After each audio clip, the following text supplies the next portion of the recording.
नमस्कार साथीहरू, आजको भिडियो म तपाईहरुलाई सिकाउन गइरहेको छु कि फेसबुकमा कसलाई तपाईहरुले ब्लक गर्नुभएको छ, कसरी हेर्ने, तपाईहरुले फेसबुकमा कसलाई ब्लक गर्नुभएको छ, हेर्नका लागि तपाईहरुले के गर्नुहोला, भिडियोलाई नस्किप गरिकन सम्म हेर्नुहोला र च्यानललाई सब्स्क्राइब गरेर बेल आइकन अन गरिदिनुहोला। ल अब लागौँ भिडियोतर्फ। फेसबुकमा कसलाई ब्लक गर्ने गरेर राख्नु भएको छ तपाईहरुले कसरी हेर्ने आजको भिडियो सिकाउन गइरहेको छु। सबैभन्दा पहिला तपाईले फेसबुक एप्लिकेसन ओपन गर्नुहोला।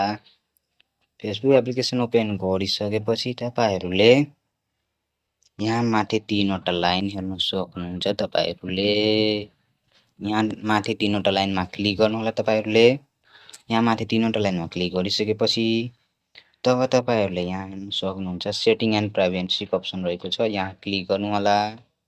सेटिङ एन्ड प्राइभेसीमा क्लिक गरिसकेपछि तपाईहरुले फेरि यहाँ सेटिङमा क्लिक गर्नुहोला। यहाँ सेटिङमा क्लिक गरिसकेपछि तपाईहरुको स्टोरेज खुलेर आउँछ। तब तपाईहरुले यहाँ स्क्रोल डाउन गर्नुहोला।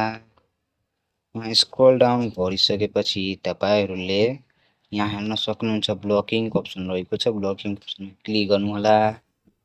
ब्लकिङ अप्सनमा क्लिक गरिसकेपछि तपाईहरुले यहाँ हेर्न सक्नुहुन्छ तपाईहरुले कसलाई ब्लक गर्नुभएको छ। यसरी तपाईहरुले हेर्न सक्नुहुन्छ। तपाईहरुलाई भिडियो राम्रो लाग्यो भने मिठो कमेन्ट गरिदिनु होला। ल अब फेरि भेटौँला अर्को भिडियोमा।